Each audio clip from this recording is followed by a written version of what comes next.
Hola a todos, muy buen día, bienvenidos a este delicioso desayuno que acompañará a una espectacular y entretenida charla y educativa de nuestro Rab Efraín.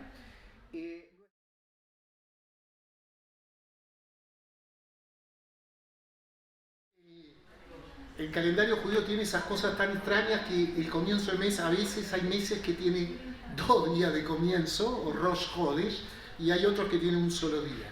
También vamos a ver eso. Pero ayer comenzó y dicen nuestros sabios, Mishe Nichnas Adar Marbim Besimcha. Desde que comienza el mes de Adar, que es este mes que comenzó ayer y hoy, aumenta la alegría. ¿Sí? Bueno, es una época aparentemente de no tanta alegría en el mundo, pero esperemos que sea este comienzo auspicioso en el sentido de que todas las cosas malas que están pasando pronto se terminen y comencemos una era de paz y de tranquilidad a todos los seres humanos en el mundo, ¿no? Y este año, bueno, como comentó Saúl, tiene la característica que hay no solo un Adar, sino dos. O sea, hoy es comienzo, es Rosh Hodesh de Adar Bet, porque hay un Adar Aleph y un Adar Bet. Después vamos a ver a lo largo de la charla por qué pasa eso, ¿sí? Y ustedes van a ver algunas cosas interesantes. El calendario está armado, el calendario judío, de tal manera que se den ciertas o no se den ciertas circunstancias. Por ejemplo, nunca Yom Kippur puede ser en un viernes o un domingo, no puede caer. Después vamos a explicar por qué. Lo mismo, hay una serie de reglas. Por ejemplo, hay una regla que se llama Lo Adu Rosh, Lo Bedu Pesach. Tanto Rosh Hashanah como Pesach, para que funcione de tal manera que tampoco Yom Kippur pueda caer un viernes o un domingo, tampoco pueden caer en determinados días de la semana el inicio de la festividad. Me refiero a Rosh Hashanah y Pesach. Es una regla mnemotécnica. Lo Adu Rosh. Adu es las letras Aleph, Dalet y Vav, que serían días de la semana. La Aleph significa primer día de la semana, o sea, no puede empezar Rosh Hashanah un sábado a la noche, la primera noche de Rosh Hashanah, porque el domingo no puede ser Rosh Hashanah. Tampoco el Yom Bet es lo Adu Rosh, el día 4, el domingo es el Yom Rishon, el segundo día lunes, el tercero martes, el cuarto miércoles. No puede comenzar un martes en la noche miércoles. Y Pesach y Vav, Yom Vav es viernes. Y lo mismo pasa con Pesach, Lo Adu Rosh, Lo Bedu Pesach. Tampoco puede comenzar en distintos días. Todo eso está hecho, no es que, porque muchas veces tenemos pensamos que hay algún cuerpo de rabinos que está reunido en Jerusalén y que cada año se junta para determinar que no, eso no se hace, eso ya fue fijado hace muchos siglos atrás. Todas las reglas por el cual el calendario es así, eso lo fijó una persona que después vamos a ver, un gran sabio que se llamaba Hillel, y le dicen Hillel Sheini, Hillel II. ¿Por qué? Porque no era el Hillel famoso que discutía con Shammai, Hillel y Shammai en el siglo, sino fue alguien mucho después, varios siglos después, que también se llamaba Hillel, y para no confundirlo con el otro Hillel, lo llaman Hillel Sheini, ¿sí? Ahora, ¿por qué lo hacemos esto Rosh Hodesh? Bueno, Rosh Hodesh es una de las festividades bíblicas directamente, o sea, del Pentateuco, del Humash. Está en la Torá junto con Shabbat, con Rosh Hashanah, Yom Kippur, Pesach, Shavuot, Sukkot. Ahora, es una festividad que en su momento, nosotros sabemos por los profetas que el comienzo del mes, o el novilunio, la luna nueva, era casi a la misma altura que el Shabbat, aun cuando la Torá no lo ubica en ese lado, pero en épocas antiguas se daba Midei Shabbat, de Shabbató, Midei Hodesh, de Rosh Hodesh, o sea, se lo equipara con el Shabbat. Con el tiempo perdió esa fuerza y hoy en día es un día semifestivo. ¿En qué sentido? Se trabaja, se hacen todas las actividades, pero hay ciertas oraciones que se recitan y se pronuncian y tiene un poquito de carácter más semifestivo, cosas de duelo se evitan o se trata de no hacer, y como el calendario judío, los meses, como vamos a ver enseguida, tiene que ver con la luna, el Rosh Hodesh tiene que ver con la luna, y la mujer está asociada más al ciclo lunar, por su propia biología.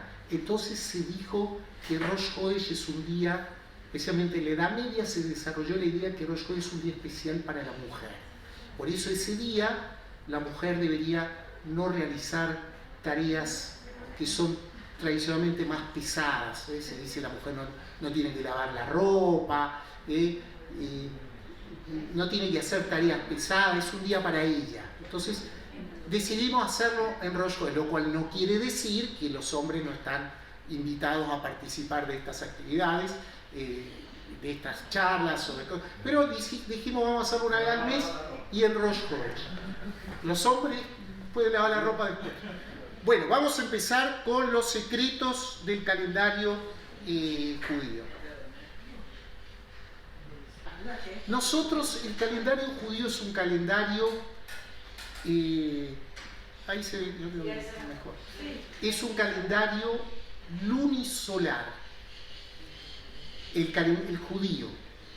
El que nosotros conocemos habitualmente es el gregoriano, que es el calendario que se usa en la mayoría del mundo occidental, en el mundo, digamos.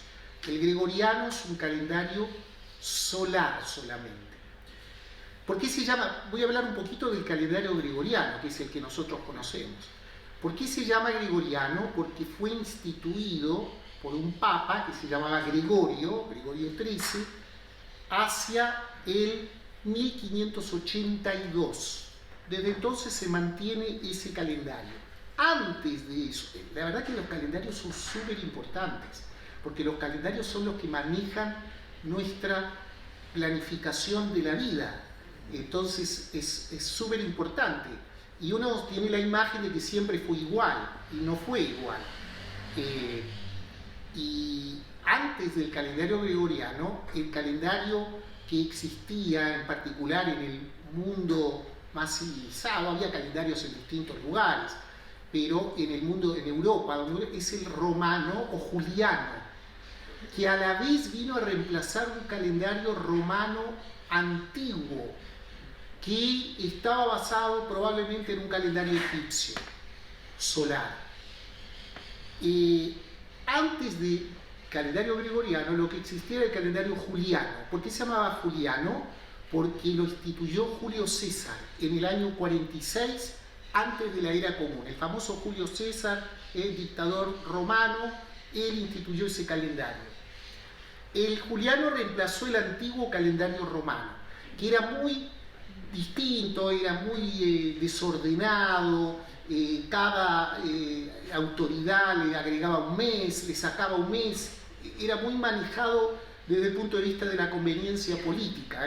Tiene que ver un poco con, vio en la televisión, depende de cómo esté el rating, meten el programa o lo sacan el programa, depende de cómo. Entonces manejaban también los calendarios de acuerdo a sus conveniencias.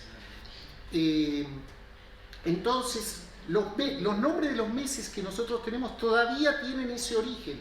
Por ejemplo, el año empezaba en marzo, y el nombre marzo viene de Martius, que venía del dios Marte, porque empezaban los ejercicios en los denominados campos de Marte, que eran como los campos de entrenamiento militar. Marte era el dios de la guerra de los romanos, y el año empezaba ahí.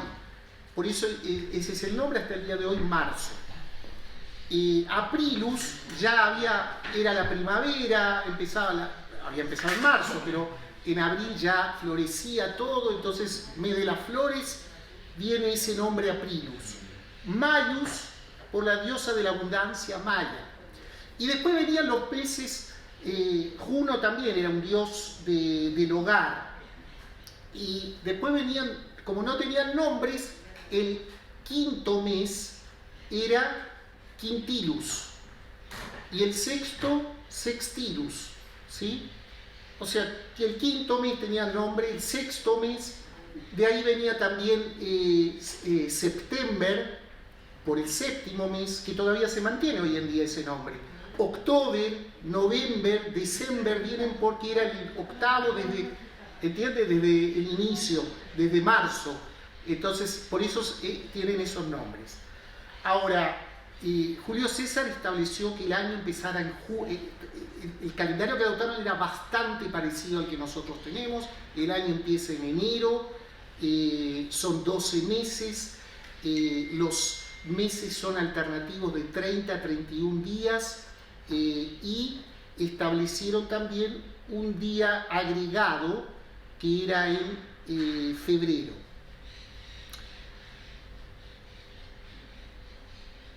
Ahora bien, ese calendario tiene varias características cuando el mundo cristiano, o sea, eso funcionaba bien para el mundo pagano. Para el mundo cristiano, cuando Roma adoptó a través de Constantino la religión católica, ellos se convocó después a un concilio, que fue el concilio de Nicea, en el año 325, de la era común, y allí sentaron las bases de la nueva religión del catolicismo. ¿Y por qué lo hicieron? Allí, los primeros cristianos eran solamente judíos que habían aceptado la creencia de que Jesús era el Mesías. Luego se incorporó los paganos romanos a esta religión. Y a eso ellos querían separar, los padres de la iglesia, esta religión del judaísmo.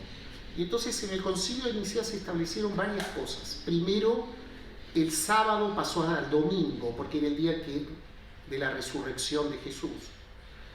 Y también otra cosa, una de las muchas cosas que pusieron, fue que la Pascua cristiana se tomaba de la fecha del Pesaj judío. Y ellos no querían más que eso suceda, porque no querían depender del calendario judío. Y entonces establecieron una regla que es que el domingo siguiente al plenilunio posterior al equinoccio en el hemisferio norte, ese iba a ser el domingo de Pascua, ¿sí? Entonces, por lo tanto, nunca el plenilunio del domingo posterior al equinoccio, o sea, nunca puede ser antes del 21 de marzo y tiene que ser la primera luna. Por eso la Pascua cristiana tampoco tiene una fecha fija, si ustedes saben. Mucha gente dice, tiene que ver con el Pesaj. No, originalmente sí, ellos miraban el calendario judío y lo fijaban. Pero a partir del concilio de Nicea pusieron su propia regla, lo cual hace que de todas maneras caiga generalmente alrededor del Pesaj judío, de la semana del Pesaj judío.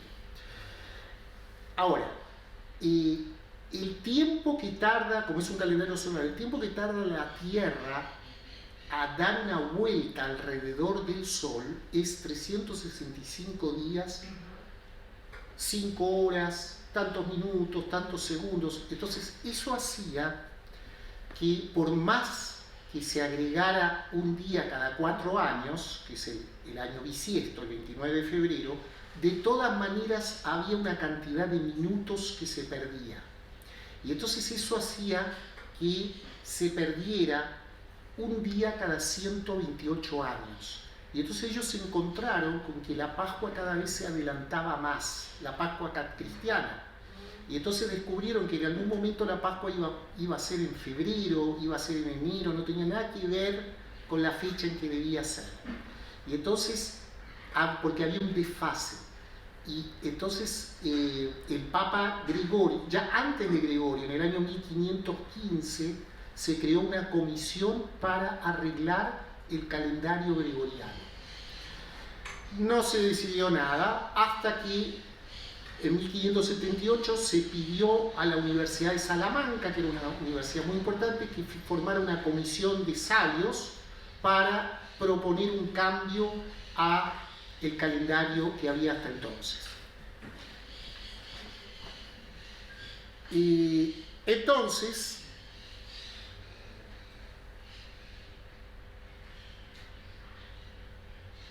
podemos volver... ahí está. Entonces, ellos establecieron otras reglas, establecieron que no solo cada 4 años, sino en los años divisibles por 400, y dentro de esto los divisibles por 100 también había que agregar un día más. Entonces, por eso el año 2000 y el año 3000 tienen agregado un día, lo mismo, y hay otros años que no tienen agregado, depende, 1600, 1700, pero igual había un desfase de 11 días. Entonces se determinó que el jueves 4 de octubre de 1582, al día siguiente, fíjense, no existiera el viernes 5 de octubre, sino fuera viernes 15 de octubre de 1582. O sea, hay 11 días que desaparecieron del planeta, que no existieron. ¿Para qué? Para arreglar ese desfase de 11 días. Y vuelvo a decir, se incorporó el bisiesto para corregir ese desfase que tenía.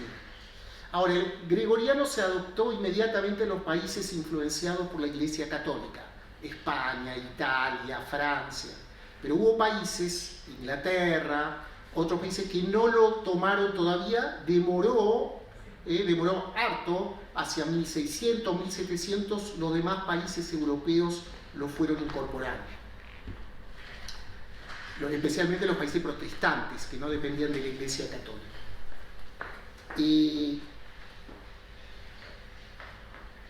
Ahí hay un error, son las iglesias ortodoxas, dice iglesia protestante, las iglesias ortodoxas mantienen el calendario gregoriano, las ortodoxas. Les voy a dar un ejemplo. Por eso ustedes van a ver que los ortodoxos, la iglesia ortodoxa cristiana, la mayoría celebra tanto la Navidad como el Año Nuevo en distintas fechas que el 24 25 de diciembre. Y hay algo que, por ejemplo, en Unión Soviética, la Rusia, la iglesia ortodoxa todavía en su tradición litúrgica lo mantiene, aunque la Unión Soviética adoptó, ya cuando digo la Unión Soviética, en la época comunista, 1918 en adelante, 19, 20, adoptó el calendario gregoriano. Pero un ejemplo de eso se ve en la revolución bolchevique. Nosotros, cuando vemos la revolución, me acuerdo de mi mamá, Zitronari Barajá, ella cumplía años el 8 de noviembre. Y mi mamá me decía, uy, yo cumplo años cuando se celebra la revolución de los comunistas. Y yo siempre escuché que se hablaba de la revolución de octubre, porque en el calendario juliano la revolución de bolchevique comenzó el 25 de octubre, por eso hasta el día de hoy le llaman la revolución de octubre, pero en el calendario gregoriano eso fue el 7-8 de noviembre, ¿entienden? Yo decía, mi mamá está confundida, ¿por qué me dice que ella si esto es en octubre? Ya. El calendario gregoriano entonces es solar y la duración de los meses es arbitraria, son 30 a 31 días y está hecho para que enganche con 365 días. No hay nada que determine desde el punto de vista astronómico o temporal o de la naturaleza que tiene que tener 30 o 31 de acuerdo al calendario gregoriano. Ahora, ¿por qué tiene 28 días? Eso, cuando Julio César murió, le quisieron homenajear, le hicieron todo tipo de homenajes, y uno de los homenajes fue, le pusieron al mes Quintilius Julio, por Julio César. Y dije, el mes ese esos meses tenían 30, y tenía 31 días, tiene 31 días. Después apareció el emperador Augusto, que era sobrino de Julio César, y él dijo, ¿cómo? Julio va a tener un mes y yo no voy a tener un mes. Entonces el mes Sextilius pasó a ser agosto, y ese mes tenía que tener 30 días también, y dijeron, ¿cómo? Julio le agregaron un día, va a tener 31 y yo no voy a tener 31. Le agregaron otro día. ¿Y a quién le sacaron los 2 días que agregaron en julio? Le sacaron a febrero. Por eso febrero, en vez de tener los 30 que tenía originalmente, se quedó con 28. Ese es el origen de por qué es así el calendario. Fíjense qué interesante, ¿no? Calendario musulmán. Vamos a ver a los 3 calendarios de las grandes religiones. El calendario musulmán es un calendario que es, o sea, el gregoriano solo solar, ¿sí? El musulmán es solo lunar. Solo los meses se determinan por la luna sin ninguna corrección por el sol. O sea, no les importa las estaciones del año que tienen que ver con el tiempo que tarda la Tierra en dar una vuelta alrededor del sol. Mientras que la luna es el tiempo que tarda en dar una vuelta alrededor de la Tierra, que son 29 días, 12 horas, tampoco es exacto. Es como la Tierra, 365, 5 horas. Entonces ellos tienen ciclos de 30 años con 19 años con 354 días y 11 años con 355 días. Como ellos no corrigen de acuerdo al sol, las festividades del calendario musulmán se van moviendo por las estaciones. Entonces ustedes van a encontrar que el famoso Ramadán, que es el mes que ellos ayunan durante las olas del sol, van a encontrar que puede ser en julio, después de unos años puede ser en octubre y después de unos años puede caer en febrero. Va moviéndose en el año, en las estaciones del año. El calendario chino, que algunos dicen que es más antiguo que todos, es increíblemente bastante parecido en muchos aspectos al judío, porque es lunisolar. ¿Sí? ¿Qué significa lunisolar? Los meses se manejan por la luna y el año es corregido por el sol. Vamos a ir, ya. Ahora vamos a entrar al calendario hebreo. El calendario hebreo es lunisolar. ¿Qué significa eso? Está traído en el libro de Bereshit. Y fue la noche y fue la mañana un día. Por lo tanto, todas las festividades, eso significa el día, ¿no? Desde la noche anterior. Por eso, para los judíos, el día comienza cuando anochece el día anterior. Y por eso todas las festividades y todas las festividades normalmente empiezan la noche anterior, salvo ciertos ayunos que comienzan en la mañana, que son ayunos de mediodía. Por ejemplo, Tanit Esther, que es un ayuno que viene ahora pronto antes de Purim, el 17 de Tamuz, el 10 de Tevet. Esos ayunos son ayunos menores que comienzan en la mañana. Después vamos a decir cómo se llega a las horas, porque ustedes van a ver que el ayuno comienza a las 6:43. ¿Y quién determinó eso? Por eso vuelvo a decir que hay una institución mundial que estableció eso. Incluso hay diferencias, algunos dicen que empieza unos minutos antes, otros unos minutos después. Después vamos a ver de dónde sale eso. El mes es Ahodesh Azel Lahem, dice, este Hodesh, esta luna nueva, nuevo mes, será para vosotros. La palabra Hodesh es Hadash y también en el lenguaje bíblico podía querer decir luna, ¿sí? Será para vosotros cabeza de los meses. Y eso figura en el libro de Éxodo, capítulo 12, 1-2, y se refiere a Nisan, porque en la Torá, en la Biblia, el primer mes del calendario es Nisan, aunque la palabra Nisan no va a aparecer, porque en la Torá los nombres de los meses, no hay nombres propios, sino son nombres ordinales, de acuerdo el primer mes, el segundo mes, el tercer mes, el cuarto mes. Hay algunas menciones, no en el Humash, sino más bien en el libro de los profetas, acerca de algunos nombres hebreos antiguos que existían para ciertos nombres, pero los nombres que nosotros conocemos hoy en día, Nisan, Iyar, son de origen babilónico. Lo trajeron los judíos, esos nombres, cuando retornaron de Babilonia, y son nombres propios del calendario babilónico, que los judíos lo adaptaron a su calendario. Pero en la Torá misma aparece el primer mes, que era Nisan, el segundo mes. Algunos dicen que esta es, para los sabios, lo Rashi, dice que esta es la primera mitzvah, primer mandamiento que se le dio a todo el pueblo judío. ¿Qué es ese mandamiento? Que tengan un calendario que esté ordenado y que sea a través de la luna, ¿sí? Y dice Ahodesh Azé, cuando dice Azé, será para vosotros, y el Ajem, de ahí que hay que ver, interpretan que este mes significa que tú lo tienes que ver, la luna.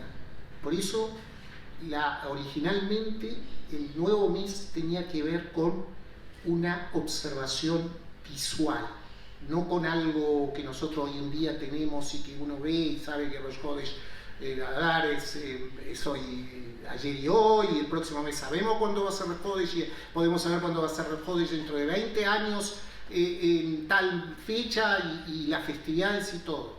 Eso antes no existía, sino que era todo a ojímetro, digamos, cuando comenzaba un mes. Y al saber cómo comenzaba un mes, eso determinaba cuándo iba la festividad. Porque la festividad es el 15 de Nisan. Bueno, pero primero tiene que empezar Nisan, y Nisan no está reglado, fijo, de manera permanente, sino que había que determinar que comenzó el mes. Al principio lo determinaba el Consejo de Ancianos. Luego, el Sanedrín, que fue un cuerpo de sabios que funcionaba en Jerusalén, este Sanedrín, y que estaba formado por un grupo de sabios. Entre estos sabios había matemáticos, algunos astrónomos, de todo, sabios, científicos. Entonces, se anunciaba el comienzo del mes a partir de la observación de la luna y de testigos. La luna, el punto, digamos, que se veía de la luna nueva era el nuevo mes. Y los meses, vuelvo a decir, no tenían nombre, era el primer mes y el segundo mes. Después pasaron a tener nombre cuando los judíos retornaron de Babilonia y trajeron los nombres de allí. Era Jodesh Rishon, como expliqué, lo que sería Nisan hoy en día. Jodesh Sheni sería Nisan, Iyar, y así. Y así es en la Torah. Perdón, Efra, y sí. No entendí bien cómo se determina cuál es el primer mes, o sea, desde qué momento empieza la contabilidad del día 1. ¿Cuál es el día 1? El primer día del mes, dices tú. El primer día del mes del primer mes. ¿Por qué es el primer mes y cuál es el día?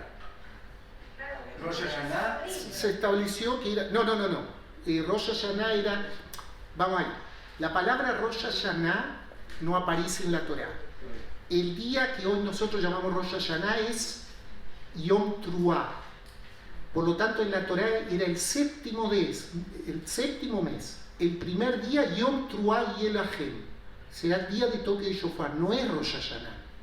Después, en el periodo talmúdico, se va a convertir en el Rosh Hashanah como el día de que se creó el mundo, y por lo tanto sería también el día de creación más que nada del ser humano, el sexto día de la creación, y a partir de ahí va a ser conmemorando la creación del ser humano como el cumpleaños de la humanidad y por lo tanto los años. Pero en la Torá no era Rosh Hashanah. Ahora acá hace sentido porque Rosh Hashanah podría haber sido el primer mes. Claro, porque uno diría, ¿por qué no es Rosh Hashanah el primero de Nisan? Obvio. No existía Rosh Hashanah. Con esa explicación Exacto, era el séptimo mes. Y cuando nosotros leemos en la Torá, en Rosh Hashanah, la lectura, ahí se habla de el primer día del séptimo mes. Más aún, dice el primer día, y no habla más. Nosotros tenemos 2 días de Rosh Hashanah, aquí y en Israel. También tiene que ver con el tema de la fijación del mes de acuerdo a la visión de la luna. Ahora lo voy a explicar. Pero por eso es así, porque no existía Rosh Hashanah como festividad. Es día del toque del shofar. Después, en la época del Talmud, van a decir que eso es uno de los Rosh Hashanah, el año nuevo de los años, en el tratado de Rosh Hashanah del Talmud. ¿Me entienden? ¿Cómo era el procedimiento? En el Talmud está explicado el procedimiento para anunciar el nuevo mes. A ver, ellos tenían conocimiento de que los meses no podían, que el ciclo lunar es de 29 días, pero la determinación era que tenía que verse la luna, lo cual no siempre sucede. No siempre sucede por diversos motivos, puede ser motivos porque hay mucha esta nubosidad y no se ve, o porque todavía no se la ve, no es estrictamente. En algún momento ellos pensaban, entonces si nadie venía o decía, el mes no podía tener más de 30 días, porque sí, ellos entendían que sí estaban pasando pero necesitaban la determinación de que hubiera testigos. Entonces lo que hacían era, el 30, el Sanedrín abría sus puertas en un enorme patio en Jerusalén, en la zona del templo, e invitaban, a ver, ¿por qué va a venir alguien a decir que vi la luna si tiene muchas otras cosas que hacer? Entonces, ¿qué hacían? Lo mismo que se hace hasta el día de hoy, se hacía un cóctel, se invitaba a la gente venía porque había comida, y ahí la gente podía venir, está relatado en Talmud, hacían una comida, qué sé yo, y ahí podían venir y decir, testigos, sí, yo vi, otro no, yo no lo vi, pero qué sé yo. Entonces la gente venía y ahí se interrogaba a los testigos que decían haber visto, le hacían un interrogatorio, a qué altura la vio, cómo la vio, qué sé yo, y ahí determinaban el comienzo del mes. Si el día 30 no había nadie, determinaban que de todas maneras al día siguiente empezaba un nuevo mes, porque el mes no podía tener. El día 30 era considerado el primer día del mes siguiente, aunque no era el primer día del mes siguiente, sino ya se consideraba como luna nueva. De tal manera para evitar que los meses tuvieran más de 30 días, porque sabían que el ciclo lunar era menor. Le preguntaban cómo vio la luna, qué tan alto en el cielo, qué tan ancha era, en qué dirección estaban las puntas, y si los testimonios coincidían, se declaraba el inicio del mes. ¿Qué se hacía inmediatamente? Se hacían fogatas, que había grupos que estaban en distintos montes, se organizaban y hacían fogatas para indicar que había comenzado un nuevo mes en distintos montes, y se dice que esto llegaba hasta Babilonia, donde había una comunidad judía muy importante. Vigías apostados en las cimas veían las fogatas, se encendían otras y así llegaban hasta Babilonia, y así se comunicaba. Entonces, ¿por qué se hacía esto? Porque era importante saber, porque también tenía que ver la festividad. Si la festividad caía el 15 o el 6, entonces podía haber un día de diferencia entre que se avisaba y llegaba la información.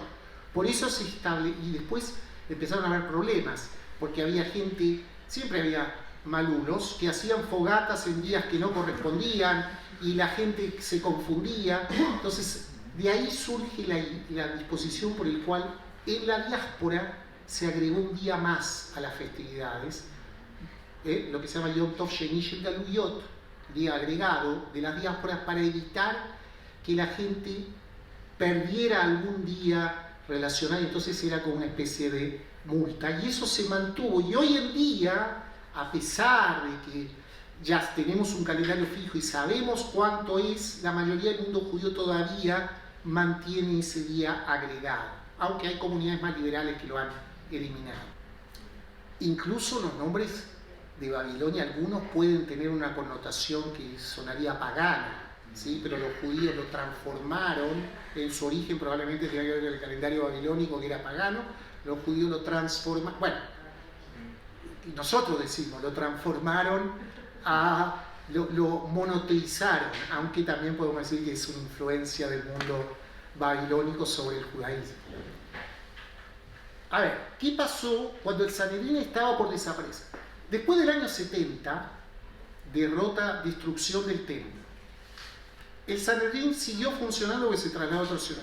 Año 135, derrota de Bar Kokhba, ya pocas comunidades judías. Las comunidades judías se establecen en el norte de Israel, en el Galil. Cada vez los romanos presionan más. Luego se transforma el mundo romano en cristiano, por lo tanto una animadversión hacia el judaísmo, y entonces se hace cada vez más difícil instituciones judías independientes. El Sanedrín está por desaparecer, y entonces ¿quién va a fijar el calendario?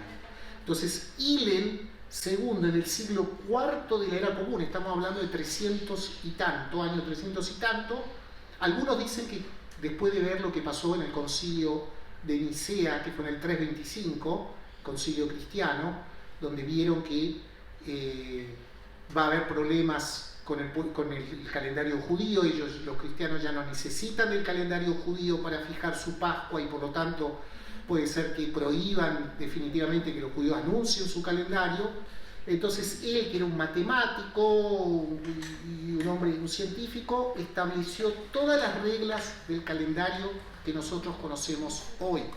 Por lo tanto, desde entonces el calendario no es determinado por ningún cuerpo, ningún consejo rabínico que se reúne en Jerusalén o donde sea, sino que se aplican las reglas que estableció Hillel, que son muy detalladas y muy especiales, de tal manera que funcione bien. Él lo hizo a puro cálculo matemático, sin computadora, no existía, era un sabio, un hombre brillante y un científico, aparte de un rabino, y él estableció esas reglas que funcionan hasta el día de hoy.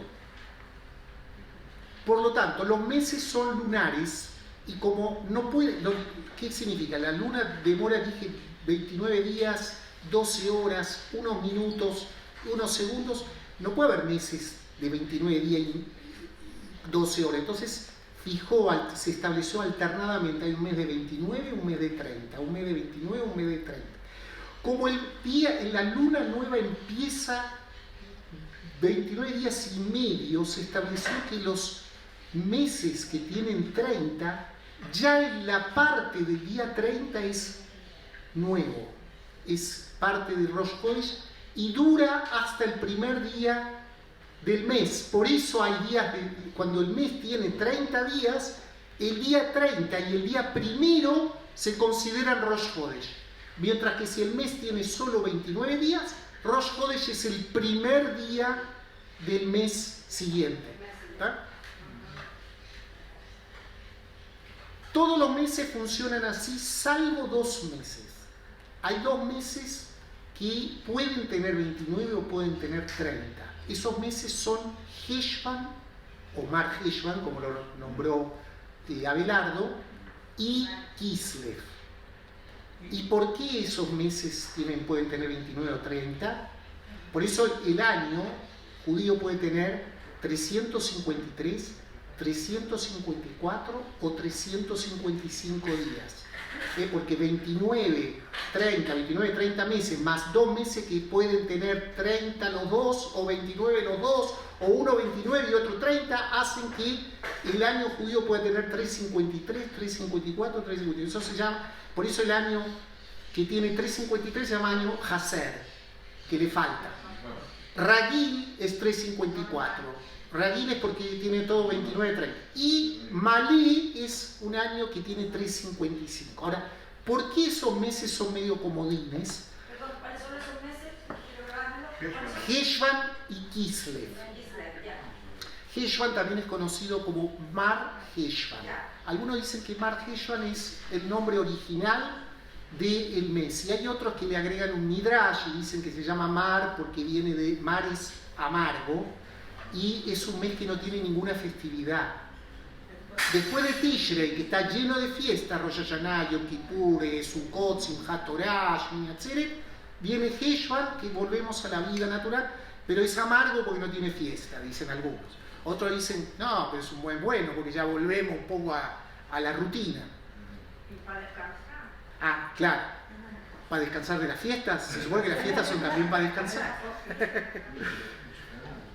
Entonces, esos meses son comodines y depende de cómo el resto del año caiga. Si el año, para evitar que Pesaj caiga en esos días que no se puede, y eso haga que Rosh Hashanah caiga en un día que no se puede, eso haga que Yom Kippur caiga, esos meses son comodines. Pero tampoco lo fija una mente, un consejo, sino Hillel ya estableció cuándo se agrega un día o cuándo no se agrega un día o cuándo se agrega en cada mes un día para hacer que eso, lo que yo le dije, que caiga, que Yom Kippur nunca caiga viernes y nunca caiga domingo. ¿Entienden? Sí. Él ya estableció eso. Es todo intrincado, no es sencillo. Sí. Pero entonces entiendo lo de los días, quiero entender lo de los meses. 12 meses y 13 meses, dices O tú. sea, no, 12, porque vamos a tener un año o cada cuántos años Ah. se va a dar Ahora voy a eso, exactamente. Cada año, ¿por qué tenemos? A ver, cada año, el año lunar tiene 354 días, yo dije. Puede ser 53, 55, pero 300 es un año ragil, común, lunar. ¿Por qué? Porque si ustedes ven 6 meses de 29 y 6 meses de 30, le va a dar 354. Pero el año solar, el tiempo que tarda la Tierra en dar una vuelta alrededor es 365, 5 horas, tantos minutos, 6 horas, tanto. Entonces cada año hay un desfase de 11 días. ¿Por qué les preocupa el desfase? Para los musulmanes, a ellos no les preocupa, porque el Ramadán puede caer, o Ramadán o todas las otras festividades, puede caer en cualquier fecha. En cambio, para los judíos, vamos a avanzar una lámina más. ¿Por qué solucionar el desfase? Porque dice la Torá, observaréis el mes de la primavera y entonces harás ofrendas de Pesaj. Pesaj es Hag Aviv, siempre tiene que ser en la primavera. Si yo no toco, no arreglo ese desfase entre el sol y la luna, con el tiempo Pesaj va a caer cada vez más temprano. Y entonces Pesaj se va a salir de la primavera, va a caer el 10 de marzo, el 27 de febrero, se va a ir como los musulmanes. Entonces yo necesito corregir ese desfase de 11 días por año. Entonces, para hacer eso, ¿cómo se soluciona? No se agrega un día como los bisiestos, se agrega un mes, porque en 3 años yo ya tengo 33 días de desfase. Entonces se agrega, sino un mes. Por eso el nombre correcto, nosotros muchas veces le decimos es el año judío bisiesto, pero el nombre bisiesto no es correcto, es embolismal. Ese es el término correcto. Y en hebreo significa Shana Meuberet, que significa año embarazado. Es como el año viniera con guagua, o sea, tiene un mes más. Ahora voy a explicar cómo se hace esto. Tampoco es por qué, quién lo determina eso. También está arreglado. Vamos a ir una vez más. En esos años que se arreglan, hay un Adar 1 y Adar 2, y el que se agrega es el 1. El 2 es el normal que debería tener el año, o sea, la época en que debería tener. Por eso Purim se celebra en el segundo, en el Adar 2. Cuando es un año así, Purim se celebra en Adar 2 y en Adar 1 se habla de Purim Katán, ese día. Y eso genera problemas con los Yortzeit, aniversarios y Bar Mitzvah. ¿Por qué? Porque un niño que nació en un año que es Adar común, va a llegar el año donde hay Adar 1 y Adar 2, ¿cuándo hago mi Bar Mitzvah? O uno recuerda a su familia, a sus padres, y fallecieron en Adar. Y este año es Adar 1, Adar 2. ¿Cuándo lo recuerdo? ¿Lo recuerdo en Adar 1? ¿Lo recuerdo en Adar 2? Todo un tema. Entonces vamos a avanzar. Fíjense, le doy una curiosidad que sea. Supónganse que, así es la halajá, un niño nació en Adar 1 el 28 de Adar 1. Y otro niño nació ese mismo año en Adar 2 el 10 de Adar 2. ¿Quién es mayor? El niño que nació en Adar 1. Porque pasan 13 años y llega el año del Bar Mitzvah y hay un solo Adar. El que nació el 10 de Adar 2, que es más chico, celebra su Bar Mitzvah antes que el que nació el 28 de Adar 1, a pesar de ser más chico. Y así es la ley judía. ¿Por qué? Porque cuando hay un solo Adar va a tener que ser el 10 de Adar el único y el otro el 28. Se da esa cosa, caja, como se dice, cajas de halajá. Es extraño, pero es así. Así es. Ahora, yo no les terminé de contar entonces cómo avanzamos. ¿Cuándo hay 2 Adar? Uno diría, cada 4 años. No, los judíos no somos tan fáciles. No es tan sencillo. ¿Para qué lo vamos a hacer sencillo si lo podemos complicar? Hay ciclos de 19 años que se llaman ciclos menotónicos o algo, porque había un sabio egipcio, Menón, que lo descubrió esto. Cada 19 años se vuelven a repetir los mismos días y lo mismo en un calendario. O sea, si se pasan 19 años, el primer año va a ser igual al primero del otro 19. Y así el segundo. Entonces, en esos ciclos, el tercer año, el sexto año, el octavo año, el 11º año, el 14, el 17 y el 19 tienen 2 Adar. O sea, son 7 años en ese ciclo 19. Y luego se inicia otro ciclo. Entonces nosotros ya sabemos, no es necesario que nadie... Estamos en el 4º año de un ciclo 19, es un año normal. Estamos en el 5º, normal. En el 6º, Adar 1 y Adar 2. ¿Entienden? Sí. Siempre va a ser así. Entonces no es que son cada 3, 4, de 3, 2 años, exacto, cada 3, 2 años.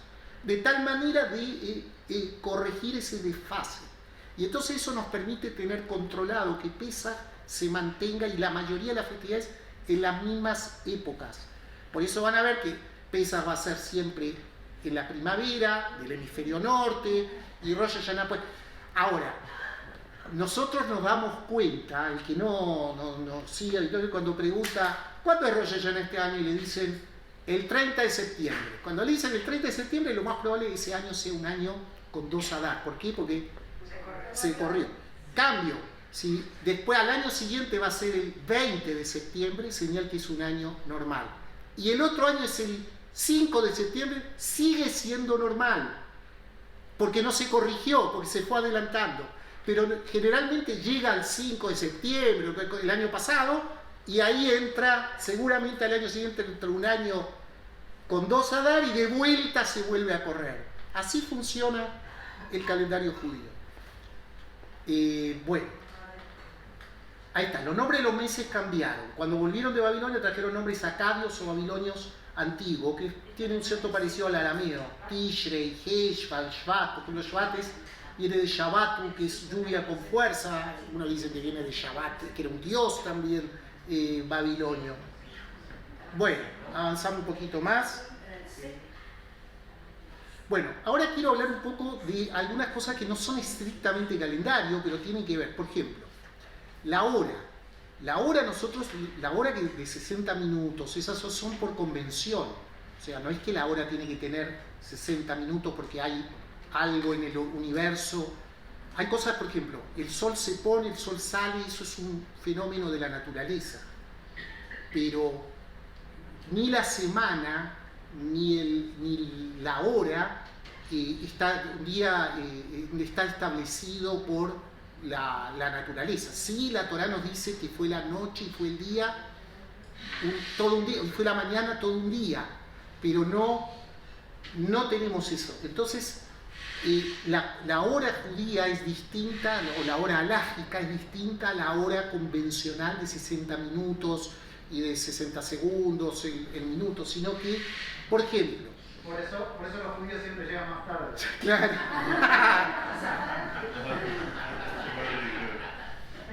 Es cierto. La cuarta hora del día no es la 4 de la mañana, no es que desde las 12 es 1, 2, 3. La cuarta hora del día es la cuarta hora desde que amanece. Y hay una discusión cuándo amanece o cuándo se empieza a cortar. Por lo tanto, el día judío, una hora se calcula tomando el tiempo desde la salida del sol hasta la puesta del sol y dividiéndolo por 12. Y eso va a dar la hora, que puede ser de 65 minutos o de 57 minutos.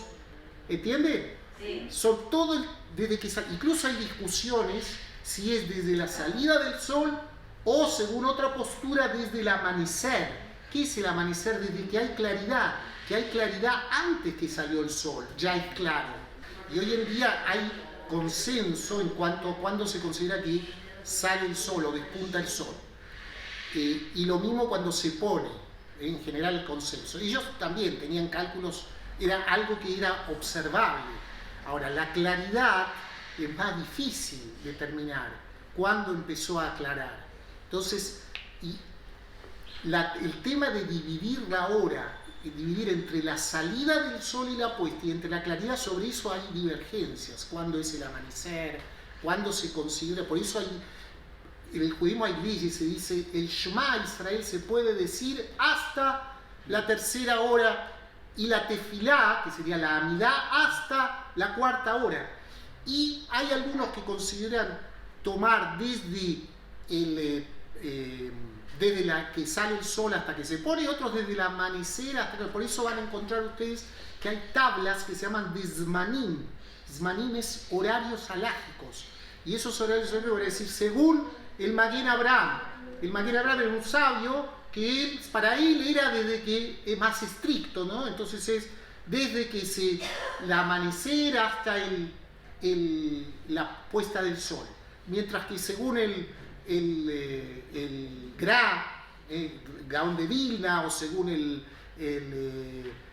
Rebbe, el fundador de Chabad, que escribió también un Shulchan Aruch, es desde que sale el sol, que es una postura más liberal, digamos. Entonces da más tiempo para recitar el Shema.